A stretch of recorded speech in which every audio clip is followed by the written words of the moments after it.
Good morning, everyone. Morning. Good morning. Good morning, Steve. Good morning.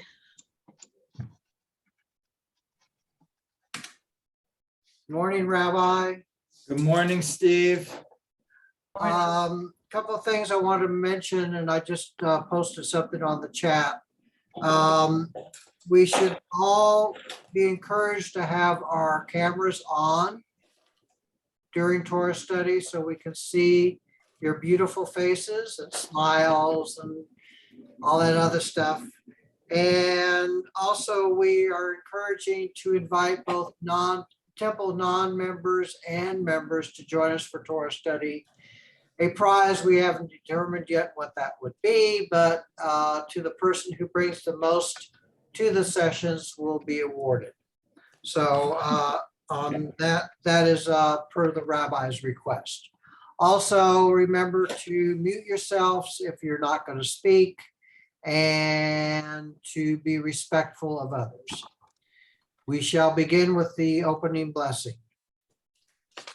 Baruch atah Adonai Eloheinu melech haolam Asher kiddushanu b'nei Torah. Blessed are you, Adonai our God, ruler of the world, sanctified us, and to engage in the words of Torah. Amen. Good morning, everyone. How is everyone doing? So far, so good. Okay, and it's nice to see you all here. And we're looking forward to Sai's 100th birthday blessing and party, which will be the first Friday night in February. And so I believe you're all invited. And it's nice to see you, Ellen, from New Jersey. She's Maryland, all bundled up.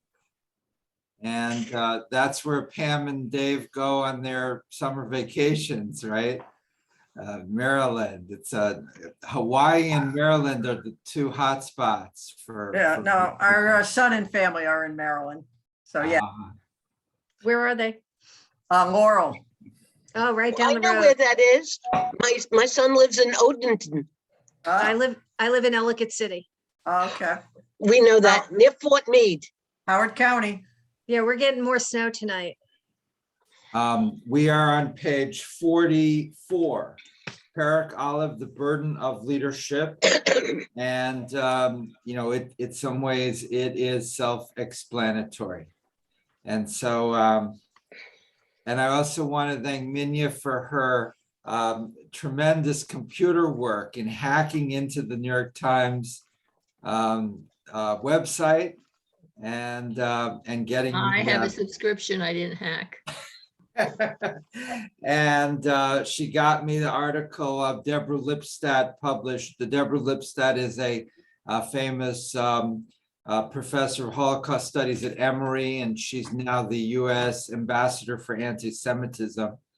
And she wrote an article that I have not yet had time to read, but I'm going to read today. Page 44. We're going to get right into this. And who is Jethro? Moses' Moses' brother-in-law. father-in-law. Okay, good. And so let's start reading page 44. I see Pam is ready and eager, bright-eyed and bushy-tailed, and so is B. So we'll start with Pam and move to B later. Well, before I read, can I just ask a general question about this? Sure. Is this the first time that the concept of judges has been in the Bible, in the Torah? Anyone want to take a stab at that?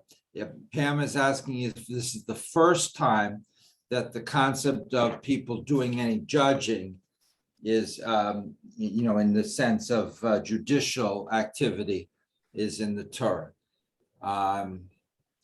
Anyone say? Judicial judging. Yes. Well, I would think that what with 400,000 to 700,000 people moving around, there would have been some people who became more in charge than other people. How they got to be in charge, I don't know. But it had to be, it had to go that way, because otherwise it just would have been a mass of people moving around, and there had to be some degree of leadership amongst those peoples. And Yeah, they might have been the judge. So judges and leaders are not necessarily the same thing. And Well, now, and so even if the numbers would be a lot less, your comment would still hold true. Even if it was a fraction of that number, correct? well, how does one become a judge? Well, I guess in those days, originally informally, you just became one because people thought you were good, or people were afraid of you, or it wasn't a matter of going to school. Because they didn't have schools, there was no way to qualify to be a judge. In the wild, wild west, people just sort of trained under the person who was doing it. Bernie, comment on judicial development here? Okay. Steve? B? I have another question for you, totally different. Okay, let me just finish this one and then we'll come to Okay. that. So anyone else comments? So Pam, so I think in terms of whether this is the first mention of judges, possibly, I'm not an expert on, what came first. We're looking, you're asking in terms of the chronological development of the Torah as we have it. And that's, of course, not the order that these books were written in, so it wouldn't really make much difference. But I think it's the first mention, but can't promise that. In terms of, what Sai just said, clearly that just because it wasn't mentioned in the Torah, there had to have been, in any group of any size, more than a handful of people, Moses could not have been, running everything. So there had to be some sort of informal development. And now Jethro is his organizational consultant. He's very highly paid, but because there's a familiar relationship, maybe he gave Moses a discount. And so he's now saying, you got to formalize this. And I guess, and now in our congregation, we have committees, and that's, committees, and then there's committee chairs, and then they're supposed to build committees. Now, depending on who the president is, those committees are nurtured or not so nurtured. In the absence of nurturing committees, more and more of the power and the responsibility falls to the president, him or herself. And then the president, if the president, ignores or tries to destroy the committees, then the president will presumably turn to a few of his or her close friends for advice or to help run things. Or things just don't get run, in which there's chaos. Pam, do you want to follow that up? Did I answer your question partly? I did. Okay. B. This is a totally different question. When I read the first part where God gives the 10 Commandments, I'm wondering whether he chose that moment because of the things that he saw were being done by the people. Why did God choose that moment? Okay. I guess that's more of a religious question. Why did God choose that moment to give the 10 Commandments? Anybody like to comment or speculate?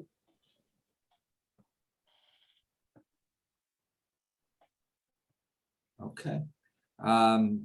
Bernie. Well, I think at the 10 Commandments, we're at a time when, for lack of a better word, the people are getting antsy. And maybe this was designed to head them off at the pass, if you will. Remember that the golden calf happened around the same time. So the timing was just a hair off. Do you think God would have been better advised to have done this sooner or later? Sooner. Sooner. That it was really too late because the 10 Commandments were being delivered. The people were already busy making their golden calf. And maybe if they'd gotten the 10 Commandments a few weeks earlier, right, Bernie, a few weeks earlier, or? Well, first it took what, 40 days for this to happen? Mhm, From the time Moses went up till the time he came back. right, So if they'd done it 40 days earlier, okay, or maybe the same thing would have happened. Who knows? right. Maybe they would have still, when Moses was gone for 40 days, it wouldn't have mattered when he was gone for 40 days. But it would have been, might have been better, couldn't have been worse. Right. Okay, Riva? Yeah, I was thinking this might be a period where the Jewish community is being consolidated. You have a concentration of the Jewish people all at one place at one time. Mhm. Hmm. Yeah, I mean, most people are all together under one mountain. Yeah, and yeah, and according to a midrash, God picks up the mountain and says, if you don't accept what I'm giving, I'll drop the mountain on you all. Weren't there Jews in other parts of the world other Well, than Egypt? I guess there, I mean, in reality or in according to the mythology? Well, in reality, I guess either way, let's say according to the mythology, not all the Israelites left Egypt, or some went back. So there were some back in Egypt, so they didn't stop being Israelites, even though they refused God's offer of the Exodus. I mean, God couldn't have been very happy with them, but they were there. And there were moving from the mythology to the reality, it appears that very few of the Israelites actually were ever in Egypt, that most of the Israelites never left Israel. But that's not the story we read in the Torah. Okay, Pam, do you want to read? I will read. Page 44, Perek Aleph, the burden of leadership. During Jethro's visit to Israelite camp, he notices long lines of people waiting to bring their disputes before Moses. Sitting alone from morning till evening, Moses listens to each argument, hears each problem, and states his judgment on each situation brought before him. Jethro is astounded. What is this thing that you're doing for the people? He asked Moses. Why do you act alone? Why all the people stand about you from morning until evening? Noting that Jethro was deeply upset with Moses, an ancient sage suggests that what disturbed Jethro was not that Moses appeared overworked, but that Moses had become full of self-importance. Moses, he says, was behaving like a king who sits on a throne while all the people stand. Okay, stop. All right, so this is very modern dilemma. What is Moses doing wrong from a corporate organizational point of view? Marcia. He's micromanaging. Uh-huh. He's taking care of all the little bits and pieces, and it's just impossible. Right. And not delegating. Right, exactly. So he's doing everything and he doesn't delegate. And sometimes you have to sit back and assign things to people. And if they do it, they do it. And if they don't do it, they don't do it. But they have to know that that you're not gonna step forward and fix the problem 3 minutes after they don't do it. That they've got to do it or it won't get done. And then if they really fail for a long time, then you can fire them, or in a volunteer organization, gently move them somewhere else. But yeah, Marsh is exactly right. Other comments, Riva, Bernie, Pam, Shirley or Ray? Ellen, Minya, Steve, anyone? No, okay, Ray. It seems to me that this is a criticism well over the actual happening. So this is not necessarily true that he was being a big shot. I don't see how he had the time to be a big shot. I don't see how they could stand still for a very long line and stop walking forward. They had to have movement. So we have to remember that we are reading opinions here made after the fact. So let's not condemn Moses right here. At least he had the sense to listen to Jethro and begin to delegate. And then possibly the movement forward was much better. But let's look at these comments as helping to understand it, what was going on. But just as we do not know whether this actually happened,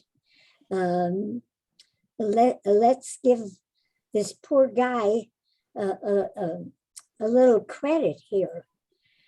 He didn't think of it. He wasn't trained to this job. He didn't graduate from Harvard. He's doing the best he can, at least. So let's go forward. Okay. All right. That sounds quite reasonable. And if you had been in the desert, you could have offered that with words of wisdom that in moderation.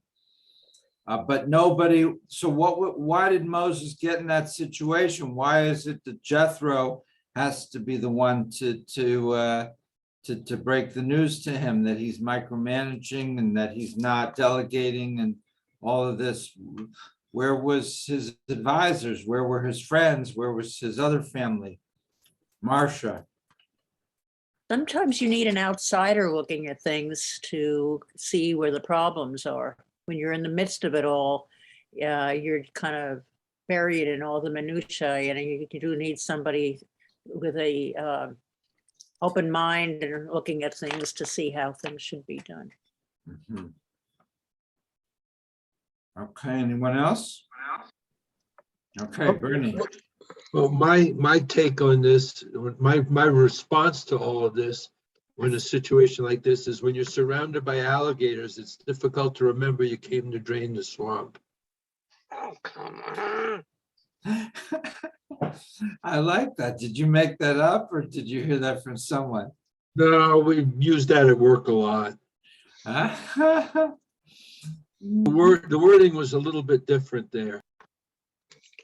I'm watching a I think thing he on, cleaned it up for us. I'm watching a thing on Amazon Prime, The Straits. It's an Australian miniseries, and it's a crime family, and they kill people every episode, and they chop them up and feed them to their alligators.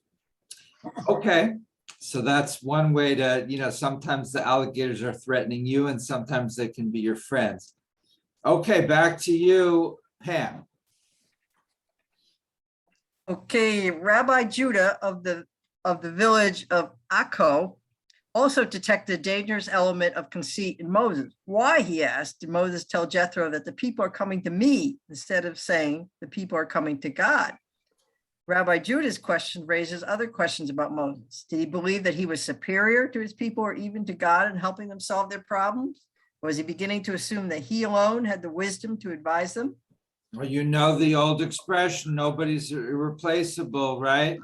We all become kind of egocentric and, like only I can do this job. And, isn't it, wonderful that they have me, and then, then you get sick or you go on vacation, and when you come back, you find that they were doing just fine, maybe better without you.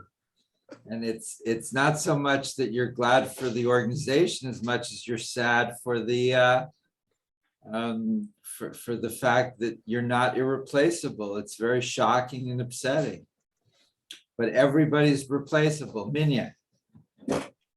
This is the first time the people have had someone that they could go to to solve their problems? Was it a novelty for them? Who did they have before Moses did this? Well,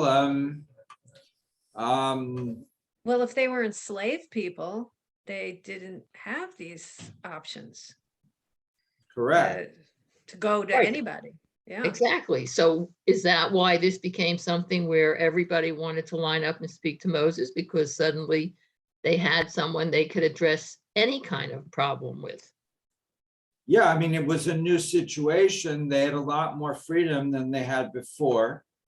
And so, you know, that they were looking for a counselor or for a judge or for a leader before they were slaves. And slaves don't really have that option, right?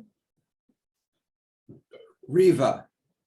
Yeah, I was thinking that this is a description of developing a social and military structure, and that other societies around them, we hear about kingdoms, that the places were, you know, that there was a king and ruling was inherited. And this is proposing a whole different system, which I think is you know, sort of a very good thing that's being described. So what are the two systems that are being contrasted here? One with Moses making selections of people based on the quality of the other people, you know, building leadership based on some sort of fair assessment of who should be leading, as opposed to kingdoms where, or whatever, I'm blanking on the word for that now, but a society where there's a king or a nizam or whatever, and the country's ruled by the king and his descendants. The power is based on heredity rather than quality of leadership. And so you're implying by the last statement, you think that that's not a good system. True. Okay, but of course, everything depends on, you know, who we're talking about in implementation and all of this. You could have a king who's got a wonderful son and wonderful grandson, and everything runs spectacularly, right? Right. You know, you can have benevolent dictatorships, but I think that's not our preferred society. Ah, okay, so there's one level of competence and there's another level of theoretical preference. Right. Okay, so even if it runs well, we still don't like it because we have certain values that are important. So we might even want an inferior result, you know, to get the better theory. Right. What's the story with democracy? It's a terrible system, but there's nothing better. And you're implying that democracy is a value in itself. Right. And even if the democracy functions worse than a king system, that it's still better because it's a reflection of, you know, our values much more. Right. And so many people would prefer the system that works.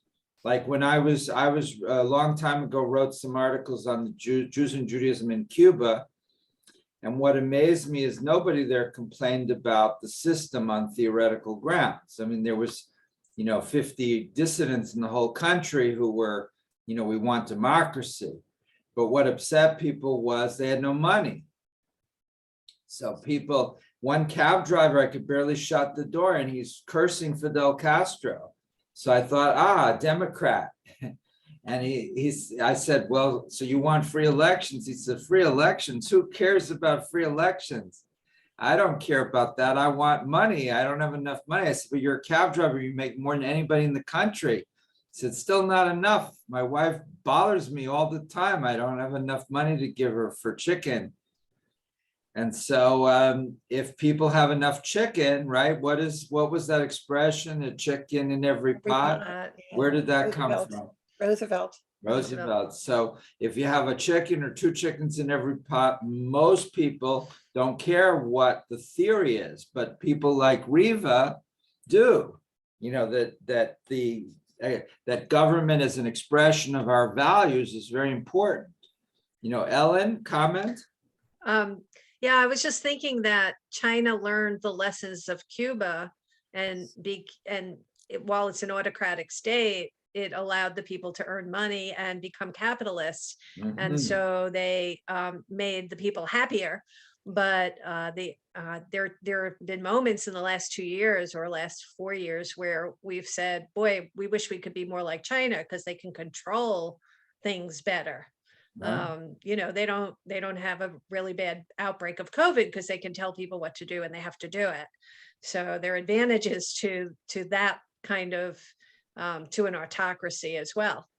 And what's important is the benefit for the country, not the benefit for the individual. How much is our country here devoted to the individual pursuits of their wants and desires, rather than what's good for the country. In China, they're very clear. They'll put up signs, our first priority is what's good for our country, not what's good for ourselves. I don't know if you could put signs like that up in the US, or if somebody ran for Senate in Arizona on that slogan, we want what's good for the United States as a whole, not what's good for Arizona or what's good for our neighborhood, and certainly not what's good for ourselves. I don't know how successful that would be. Steve or Dee or Babette? Okay, Cy. What I don't understand is why do you think the writers made this whole management thing an issue? You would think that the discussion would have been about God, about the 10 Commandments that he just issued, about monotheism, things of that nature, Right. rather than a discussion about management. That's a really terrific point. That's a really terrific point. And the only explanation I come up with is the Torah was not written strictly for religious reasons. We look at the Torah as a religious document, and we're looking for the things that Cy mentioned, monotheism and religious ethics and all of this. But clearly, the writers of the book of Exodus, at least, are concerned with management and leadership and authority. And clearly they were using this to fight for, one group was using it to fight with another group, right? Now we have to separate the Torah itself, where there's the story of Jethro, from the comments of Rabbi Judah, who is in the Talmud, which is probably about 1,500 years later. So clearly this fight over authority is going on for many, many, many generations, but they're completely different groups. But they're interested in who's going to run things and how things are going to be run. So these are more civil questions rather than religious questions. Yes, Sai. When did the Israelites get their first king, and how did that come about? So this comes back to Pam's question, when is this first mentioned? And this is an interesting one because God opposes kings. And so the Israelites later in the books of the prophets go to God and say, we need a king. All the other tribes have a king. And they're threatening to invade us, and we want to invade them. And the only way we're going to be successful is if we have a king who's autocratic and has no limit on power and can draft people and can, hoard resources to build a big army. And God says, no, I don't like that. That's not my ideal form of government religiously. And the people essentially say to him, we don't care about religion. We care about military power. And we need a system of government that will help us to build more military power, at the very least, so that the Philistines and the Phoenicians and the Jebusites and the Moabites and so forth don't harass us militarily. And God eventually gives in, and he appoints Saul as the first king, and Saul fails. Saul is a failed leader. And then out of that comes David, who's not a natural successor to Saul. And David is more successful, and then Solomon. And then then Solomon's two sons break the whole kingdom into two, and catastrophe results. So the political history of Israel is not a pretty one. Sai, back to you for further comment. No, Okay. Anyone else? Bernie, Riva, Babette, Nan? Okay, then back to you, Pam. Okay, Bernie. Actually, I do have a comment. As I mentioned last week, this is all on-the-job training for everybody, for Moses and for the Israelites. They've never experienced anything like this before. So every time they do something, it's new to everybody. Therefore, cut them some slack. oh, okay. Well, but it's Moses. We're not really in the mood to cut him some slack because he's supposed to be the big leader and the famous prophet. There's no prophet like Moses. But he's in that position by default. He didn't want the job, remember? And it was kind of forced on him, and he's doing the best he can. But we look up to him as like the model leader and the model Jew and the model everything. He's Who supposed says? Who says so? That's what they taught me in first grade. Babette. Well, of course, this was all new to everybody, but Moses didn't have a dear close friend who said to him, you know, maybe you're a little overworked. Would you like some help? Nobody thought of him as approachable in the way of friendship, only as somebody who's superior.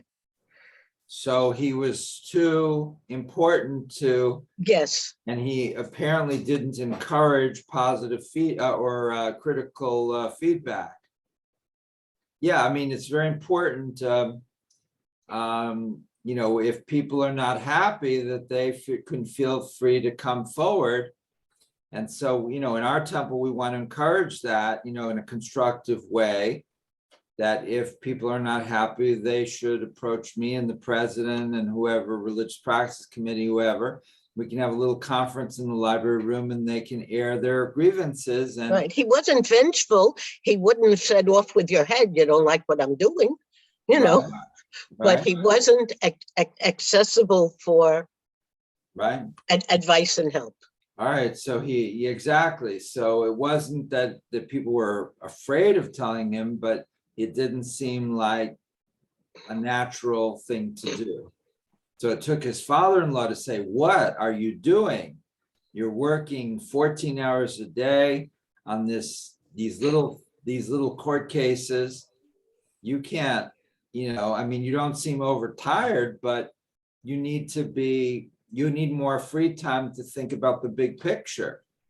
And you need to hire people, you know, you've got a budget, use it. Okay, Pam, back to you. Okay. Rabbi Judah's question seemed to imply that Jethro was upset with Moses because he saw him losing his humility, becoming a pompous leader who believed only he could make decisions for his people.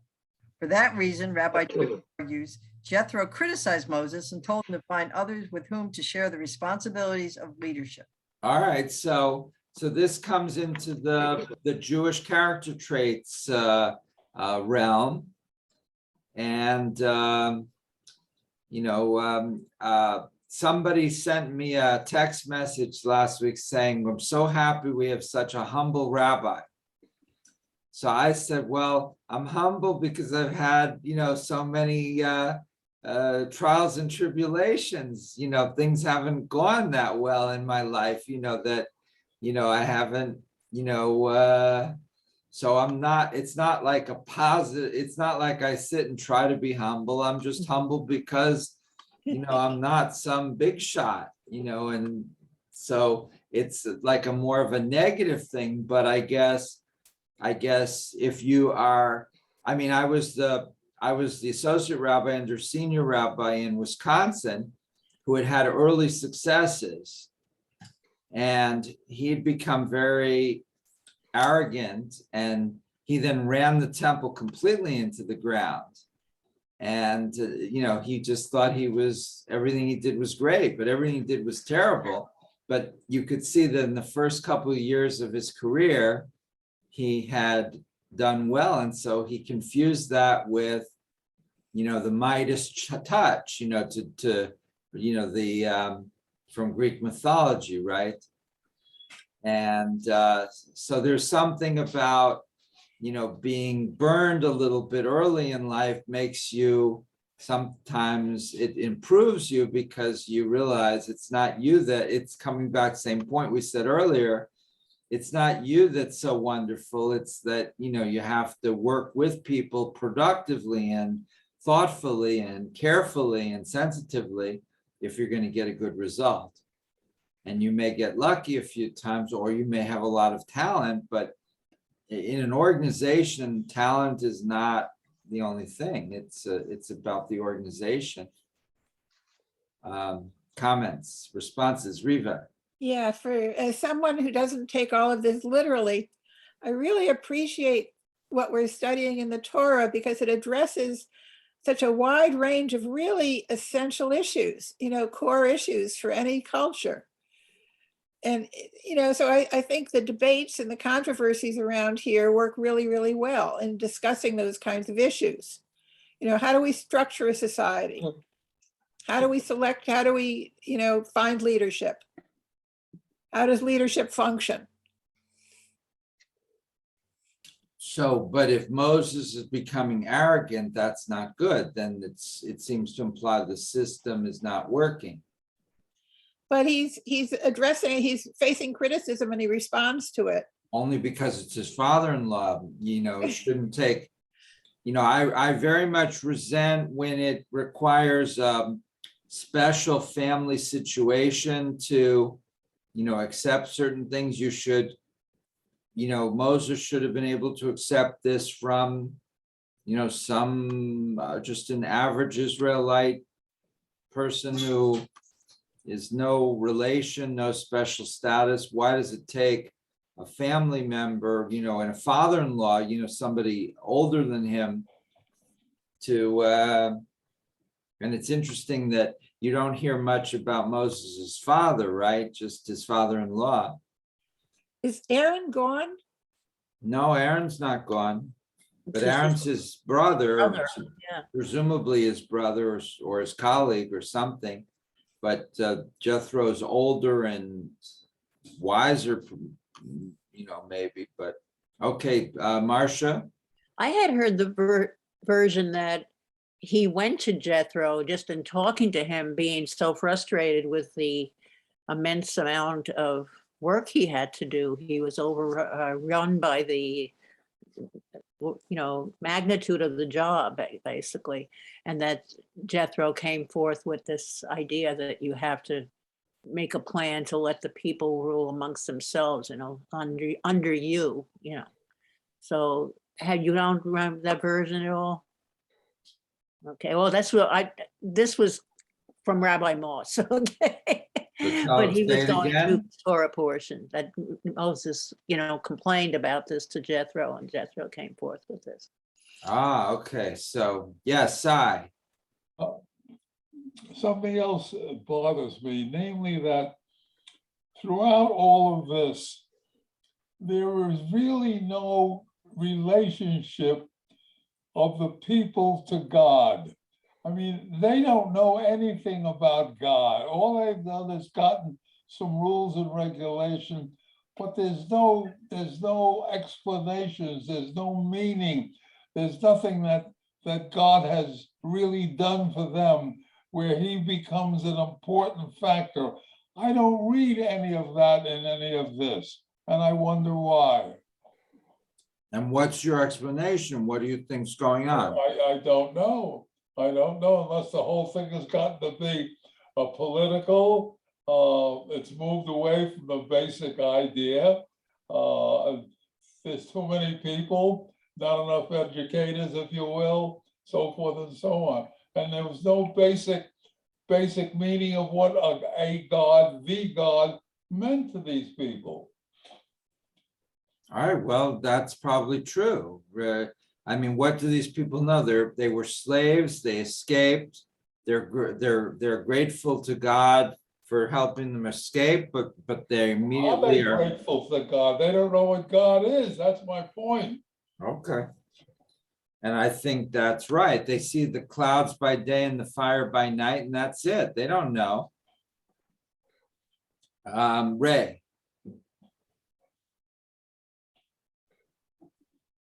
You have to unmute, Ray. Unmute.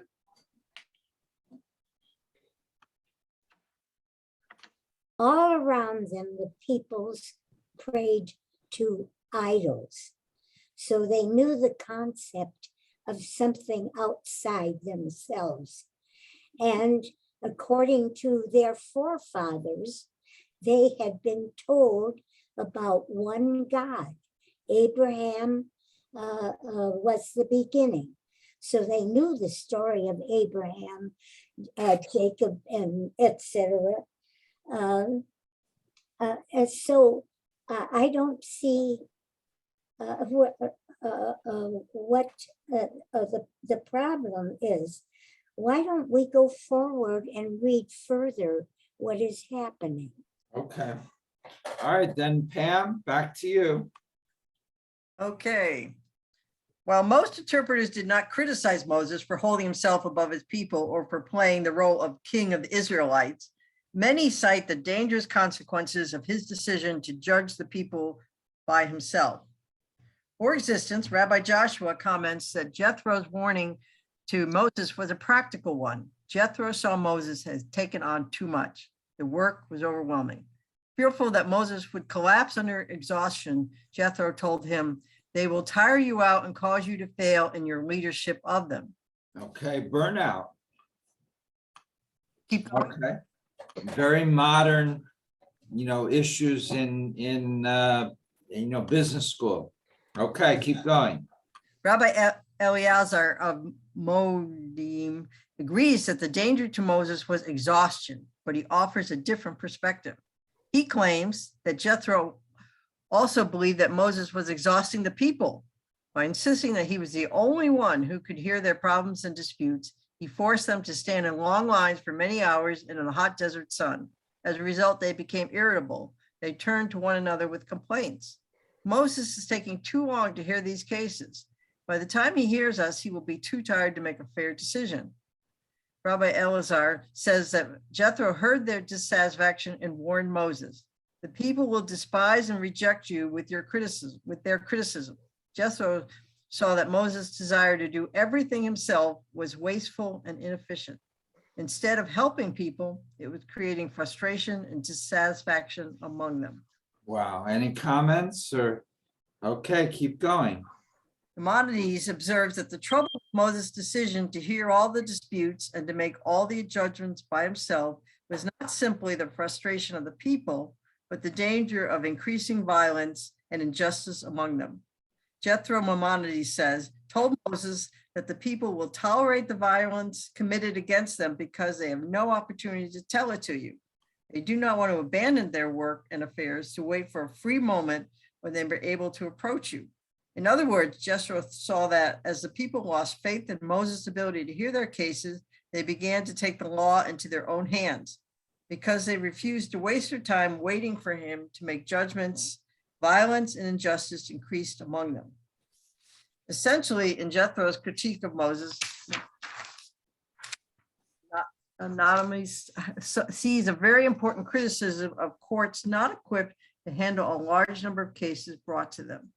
The results are long delays, mounting frustration, a loss of faith in the system's capacity to deliver justice, and often the decision of some people to take the law into their own hands.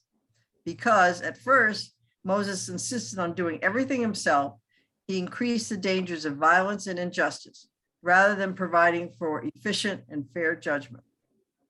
Okay, Comments, we'll stop here for a minute. B or Nan or Shirley or Ellen. Steve, Well, it's kind of like you having to wait to get a COVID test. How irritable you are after you find the lines long, and you get frustrated, you get irritable, you get upset. and what might it cause the population as a whole to then think or do or decide? It's, to me, it would be up to the leaders to decide how to handle things, but that's another story. But I guess if I want to go to the Rolling Stones concert tonight and I want to and I've been asked to get COVID test to make sure I'm not infectious before I go, and I go to the hospital and they say there's a 3-day wait and you have to wait around the corner and sleep there, I might say, well, I tried, I'm just going to go Rolling Stone concert without the COVID check. You know, because if they really wanted me to get the COVID check, they wouldn't make it so difficult. Is that possible, Steve? Absolutely, yes. So you lose faith in the system. Babette. Well, also, he didn't go to the Harvard School of Business Management either. And perhaps he didn't want to be subject to criticism and have somebody share the seat with him, because they might be able not only to help him, but to do it better. Maybe he was insecure. Well, if you're a Serbian tennis player, you just do it your own way. Well, let's look at that case. What is his name? It is Novak Djokovic. Oh, yeah. Well, he's losing a lot of money, Novak, So not being able to participate. Whose leadership are we analyzing here? His leadership or the Australian government's leadership, or who is? Well, he's He lied. arrogant. He Novak lied. was arrogant and he was a liar. He lied. Yeah. So we're looking at his leadership, but he's not really leading any group, right? He's just leading himself. He says, I'm better, I'm above it, and he got caught. All right, but he's not pretending to lead a group, so it's not the same as Moses, because there's no leadership issue here, so it's just an individual. Well, he was the star. Let's put it this way, people will pay to watch him win again and again. So perhaps he thought he was above the rules because it brings attendance. But Moses, we're not accusing Moses of anything similar. We're accusing Moses of not sharing leadership. And that's different than Novak here. Novak was arrogant. All right, different. I mean, maybe both share a little bit of arrogance, but in a completely different context. Riva. Yeah, I see Novak as an indication of chaos. You know, when a system doesn't work efficiently or doesn't work for everyone, there's bound to be outliers, people who don't cooperate. You know, and the less your system functions, the more you have people who rebel against it, or, you know, criticize it, or just don't cooperate. So therefore, if they had had an organized system, then either they would have figured out before he even got on the plane that he wasn't, Unionized. yeah, or suitable, and they wouldn't have let him get on the plane in the first place, or they would have known that they were going to accept it. You know, that chaos is a result of not having clear guidelines that work for everybody all the time. Yeah, I think a better example right now is immunizations for school kids, where my grandchildren don't know from day to day whether they'll be allowed to go to school. You know, I think that's an example where things are quite chaotic, and the price one pays is in the society, there's more people who are getting sick and dying. So you're comparing Anthony Fauci to Moses. Well, I wasn't Not going to mention really. him specifically, but yeah, a system where you have clear leadership and clear guidelines. And when that's not the case, you see a certain amount of chaos. All right, Ellen? Like, yeah, you also see the nature, the global nature of our world, which is very different than what Moses was looking at. You know, we don't have a global authority. So there isn't anybody who can say to Serbia, well, you know, all your people have to be vaccinated. It's not like the UN is coming forward and taking global leadership. But Moses had a much smaller, you know, he had a much more micro group to work with. And I don't know, I think, you know, there's a learning curve when you're first taking over leadership. He's like really new at this. He's only been doing it for what, 40 years or 30, you know, 20, 40 days or however long it was that he was there. Right, this is not that late in the process. He's not that, it's not 40 years later. It's still, he's still green around the edges. And if you remember your first management role, you know, I remember my first management role, you know, I wasn't very good at it. They gave me the opportunity to do it, but you know, I had to go and take classes and learn. I think synagogues are different than corporate management in that they're much more subjective. In synagogues, you just have, you know, people who are just watching their turf more, and they shouldn't. It's not about competence, it's about learning how to be very cautious. Marcia. I think also with a synagogue, and maybe this relates to Moses' situation, this isn't a corporation where the bottom line is money, blah, blah, blah. You have to take people's personal problems and personalities, et cetera, into consideration before you make any bottom line decisions. And that's hard to do, you know, even back then, I'm sure it was, you know, problematical for Moses to do that, you know, but with him, I think it was just the sheer amount of problems he was trying to solve with all those people, you know, and he just couldn't do it, you know. So that's why he had to get some kind of assign jobs to other people to do it. And from the beginning, God had come to him and said, you know, Moses, I need your help. God didn't say to Moses, I want you to organize a committee. So Moses had no really clear indication that he needed to get delegates, you know, other than Aaron. And now he's being told this. Sai. I'd like to think that because there were as many Israelites at that time, that they had some sort of a system, if not a formal one where elders, if you will, helped out in the organization of the people. If anyone remembers the history, any tribes, whether they were in America or any place in the world that did not have a king or an emperor, had elders in the tribe, and because of their age and their experience, they gave help to whoever was in charge. And I don't think it's any different in this particular case. When you're talking about between 400,000 and 700,000, there had to be a great many people who had experience and in their own way were able to help Moses. Okay. And counter comments, Riva, Minion? Yeah, I really like Jethro a lot because I think he's an example, and as Sai mentioned, as an elder who could see the larger picture, not just his own self-interest or his immediate family, but the well-being of the larger community. Mhm. And I think there's still societies now, certainly some of the Native Americans and some other societies also, where elders have a level of respect that we don't find very much now. B. No, you're B, you're just, muted, yeah.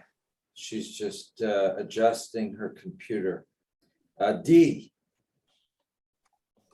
Bernie, Pam, Nan. Okay, Pam, back to you then.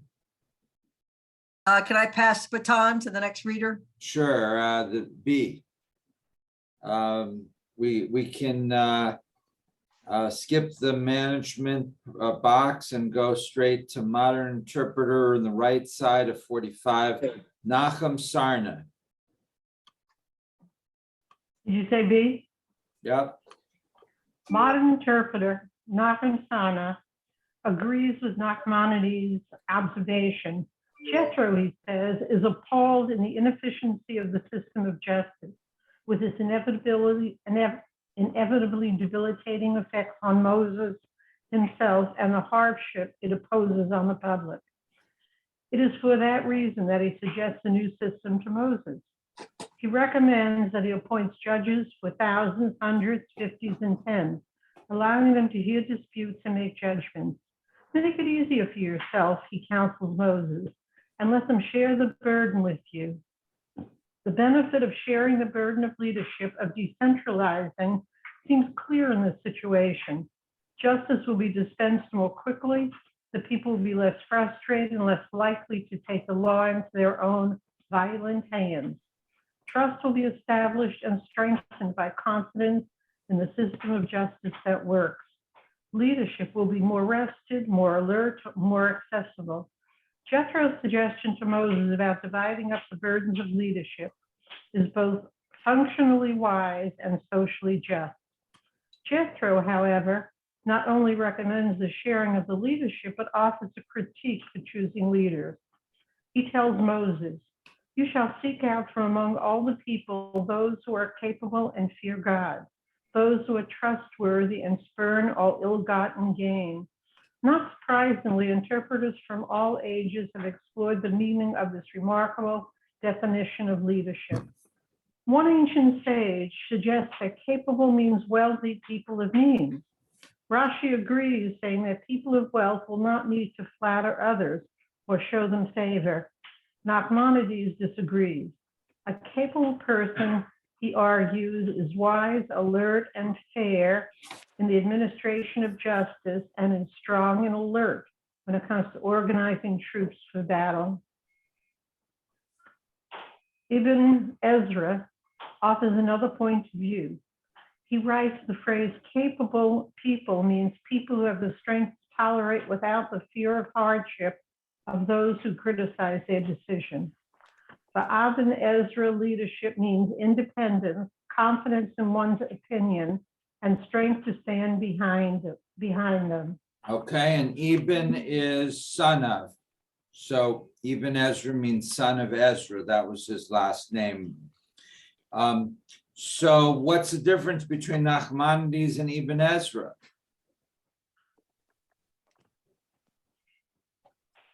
Their definition of what capable people are. Okay, and what does, well, there's Rashi, there's Nachmanides, and there's Ibn Ezra. Rashi suggests that if you have a certain thing, it makes it easier for you not to be susceptible to undue pressure. And what is that thing? Wealth. Right. So you have money, you don't have to worry as much about people criticizing you because you're the richest person in the town and you own the paper mill or whatever. So people can't threaten to fire you or ostracize you because you're the big shot and you've got the money and the economic clout. Nachmanides disagrees. Why? I don't know. What is a capable person according to Nachmanides? Wise and alert and fair. Okay, so it's he interprets this as referring more to your character traits, that it's not about what you have that prevents you from being pushed around. It's about the fact that you're competent. So, but you could see that both of these views have some merit, right? If you're wealthy and you have economic resources, you don't have to worry as much. You know, if you're an employee, you can't just get up there and say what's right because you can get fired. On the other hand, you can see Nachmanides also being right, that capable person is somebody who has certain, is competent and has good character traits. And what does Ibn Ezra say?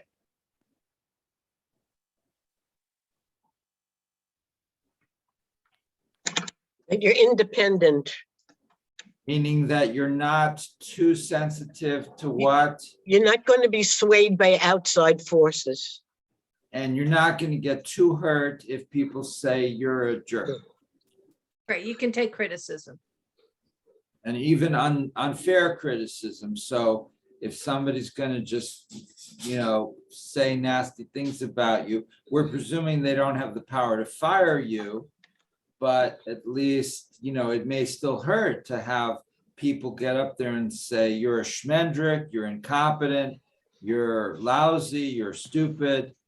That's not pleasant. And you wonder why these politicians voluntarily put them in such a situation today, where even a very successful politician is constantly being attacked.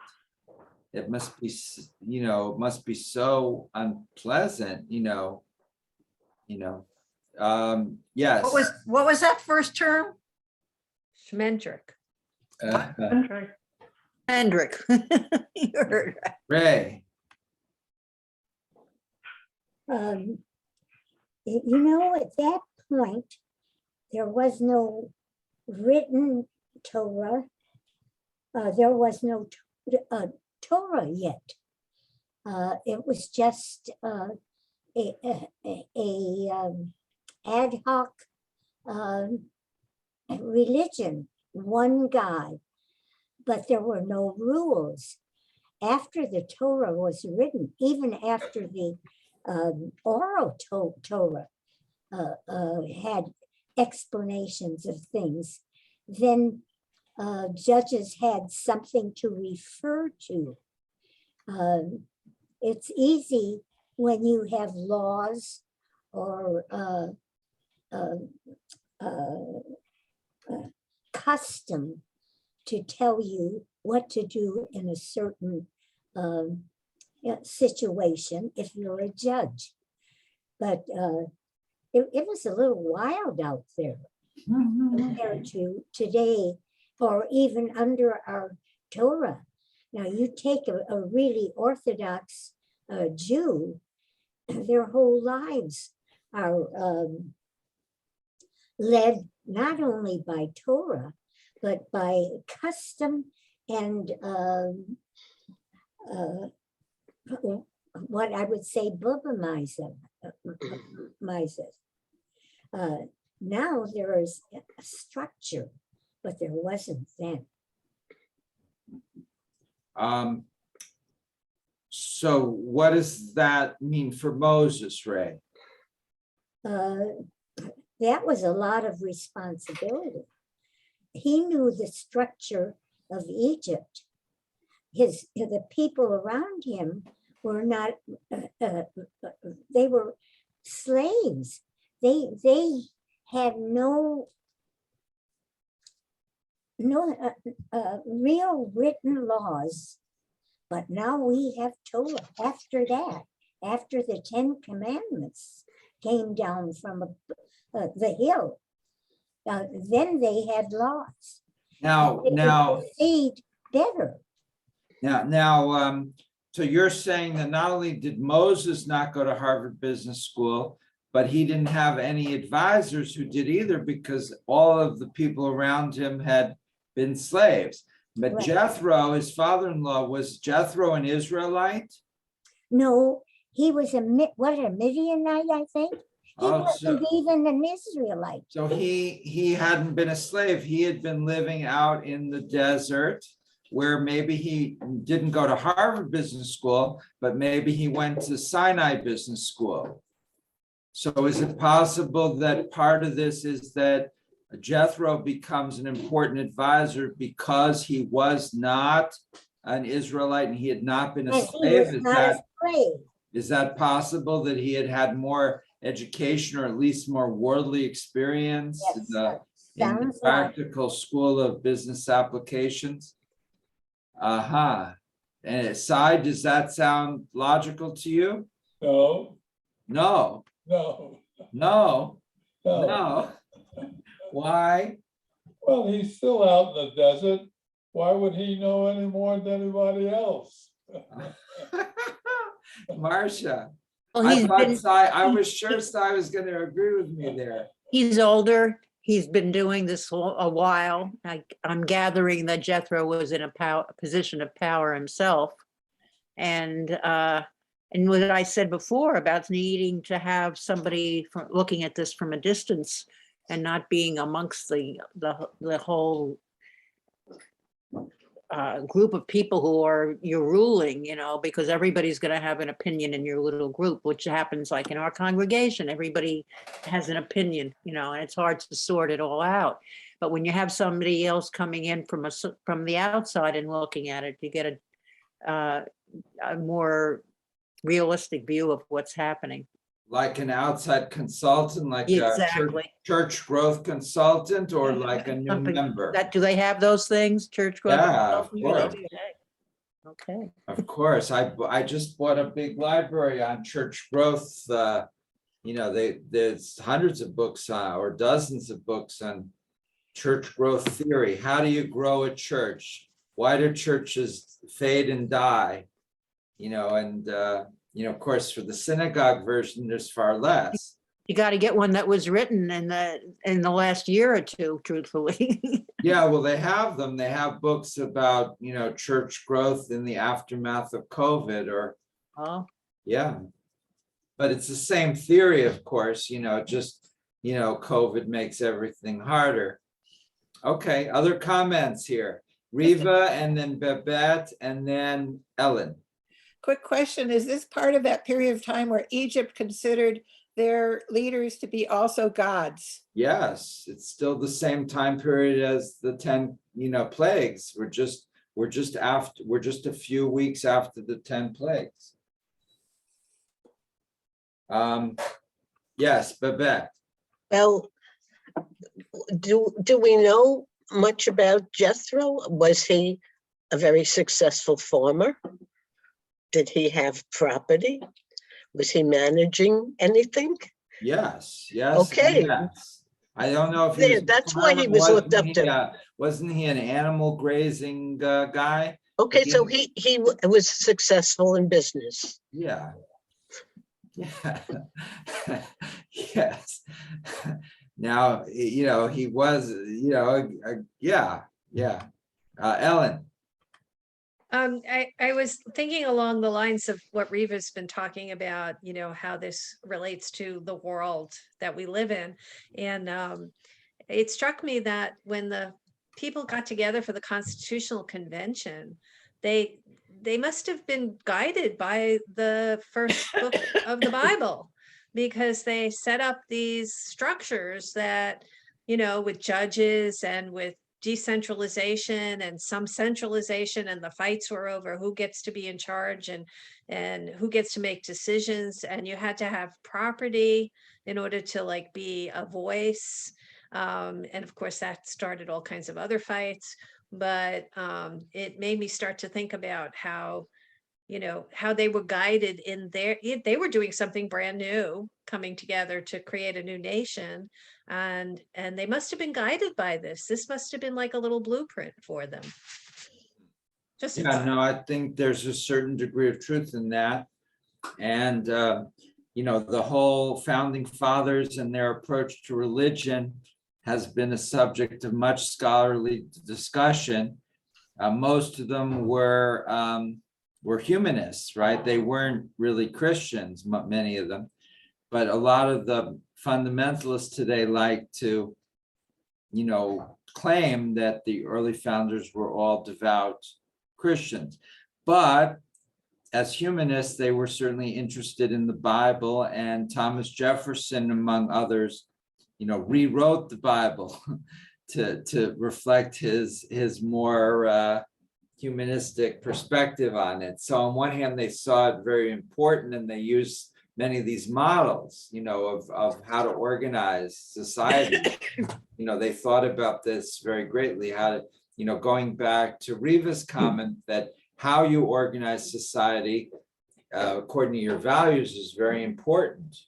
that you don't want to, it's not just about getting good results, it's about doing it in a certain way that's conducive with your values. And today, when we're having so many problems, we're maybe more focused on the results, that if you're a dictator and you kill 50 people, but you get the country running again and you limit COVID, many people would say that's fine.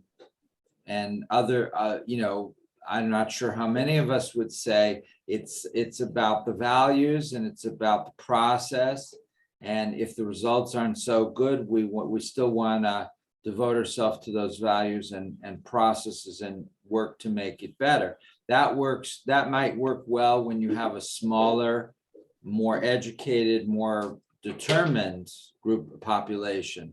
When the population becomes larger, less educated, and less interested, it's harder. Back to you, Ellen or Riva. Ray or Nan, anyone? Okay, then. Well, what about the drug lobby today? Who's backing which person who's running for office? If the drug lobby is behind you, you're a whole lot more visible than maybe somebody who doesn't have that backing. Right. So if I was running for governor, I would want Pfizer and Moderna and Merck and all these companies to give me money. So I'm going to say, more drugs for people and higher prices. And the NRA also? Yes, They're guns. backing people? Yes, let's get guns, sell more guns, and sell guns to the police, sell guns to the criminals, sell guns, so drugs and guns. So sure. And, if you don't, then it's very hard to get elected. But, I think a model democracy, would not push for these sorts of things. We want to start with values that are important to us, and one of those values is listening to everybody. That everyone should have a voice, and for that to work, everyone has to be educated and take the desire to be altruistic in a serious way. All right, back to the text. Maybe we'll try to finish it today. B, do you want to keep reading? Sure. Sforno believes that when Torah uses the words capable people, it has in mind individuals who possess the talent to lead Jews out of a fight and sufficient enough knowledge of an enemy's strategies and resources to guarantee a victory. Capable people are those who understand how to compromise and resolve differences between angry parties, but they are not naive. According to Sforno, they also realize that not all disagreements can be settled. Often there are anger, hard feelings, threats of violence between parties. In such a situation, a capable person will know how to judge the weaknesses and strengths of the opponent and how to make efficient and effective use of all resources available for victory. So sometimes I had two brothers who wouldn't talk to each other. I tried to reconcile, and their families, their children wouldn't talk to each other, but they didn't want to, or one of the two families didn't want to. So you couldn't reconcile if they don't want to reconcile. Okay, back to you. Commentators also ask the question, what can the description trustworthy people who spurn ill-gotten gain mean? Rabbi Joshua suggests that the phrase describes those who would never accept money while they are sitting in judgment. Clearly, Joshua has in mind people who refuse to accept bribes, or judges who, while hearing a case, refuse to accept any money from anyone for fear that it might appear as if they were accepting bribes. Appear. And that's why it amazes me when you see these senators who are doing stock trades when they're voting on issues related. Now, they're rich anyway, and maybe they're not actually making these stock trades based on what they're voting, but it looks that way. So you would think that anyone as a senator would have enough sense to put their stocks in a blind trust and have somebody else do it where they don't know what's being done, or that they put it in a mutual fund where there aren't individual stocks traded or something, just for the appearance, right? This is an important concept in Judaism. Marat ayin means how it looks. And surely a senator would be aware of this concept, whether they're Jewish or not. There must be a equivalent concept in Christianity. So it's just dumbfounding that you have these people doing this sort of thing, and they don't seem to, it doesn't seem to occur to them that people might find that problematic. They're all doing it. They don't go in rich, but they certainly leave that way. But you can come out rich without giving the appearance of trading stocks that you're voting on issues relating to them, right? Well, where does it come from? Well, if you're a senator, when you finish being a senator, there's people that will hire you at high rates, and you can make a lot of money without, and you could still keep away. I mean, it may not be so good, all right, I bet you're much more cynical than I. Absolutely. They have inside knowledge. But at least you should avoid the most obvious, egregious. They're all doing it. So what difference does it make? How can you get caught if everybody's doing it? It looks bad, when you're buying Pfizer stock and a week later voting to have the federal government buy another 1 billion doses of the Pfizer vaccine. It just doesn't look good. So, avoid it. You can still make a lot of money in other ways, but not so blatantly. Pam, Marcia, and Steve. The best advice I got when I was appointed to a position in my former life is don't believe your own press releases. So I would take that to the biblical level too. So how would that what advice would you give to Moses in that vein? Well, if you're getting praised by people, to take it with a grain of salt. Okay, Marcia, and then Steve, and then Sai. Back to Babette's comments, the lobby money is where you don't always see it. I mean, all of a sudden, I'm not going to go to specific people, but when you're getting a lot of money from the coal manufacturing people in your state, you're not likely to be wanting to eliminate coal production, But there's a certain legitimacy to that, right? As a democracy, you're elected to represent your people. Represent is one thing, getting money for it is something else. Oh, okay. So, but you can see that a senator from West Virginia, not that we're pointing fingers, part of his job is to protect his coal workers, right? I mean, that's Yep. Okay, and who would like to talk next? Anybody? Okay. I don't think it's his job to protect his coal workers. I think he believes it's his job to protect the mine owners. It's a different lens. And do you think he's doing this for altruistic reasons or for selfish reasons, or does it matter? Or I don't think he cares. and do we care? Is this something in democracy? Is it a reasonable expectation that Congress people and senators would behave in an altruistic fashion? And what does altruistic mean? Is altruistic, you could see altruism as I have to worry about the business owners in my state because that's what leads to economic prosperity for my voters.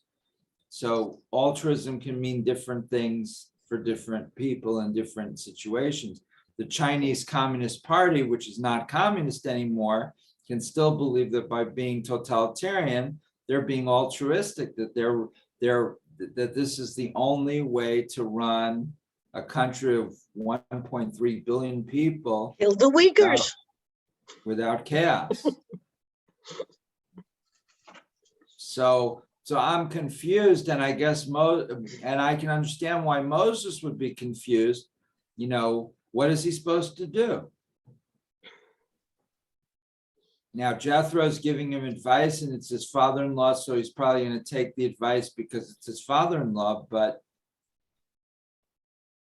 you can see that they're trying to run a government in an ethical and altruistic manner is not an easy thing. What are we supposed to do?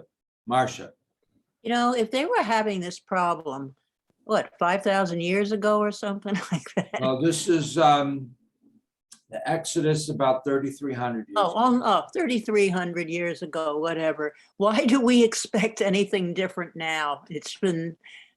It's just time immemorial, the same problem over and over and over again. Well, we expect progress, right? One of the theories of the 19th century is that civilization progresses, intellectual thinking progresses, that we're not at the same stage that we were 3,300 years ago, right? There's Robert Nisbet wrote a famous book about this idea, the theory of progress. And so we'd like to believe that there is progress intellectually and societally as well. Marcia. The more things change, the more they remain the same. I'm sorry. You're not a big believer in progress. Not that kind of progress. Ellen or Riva, can you defend progress?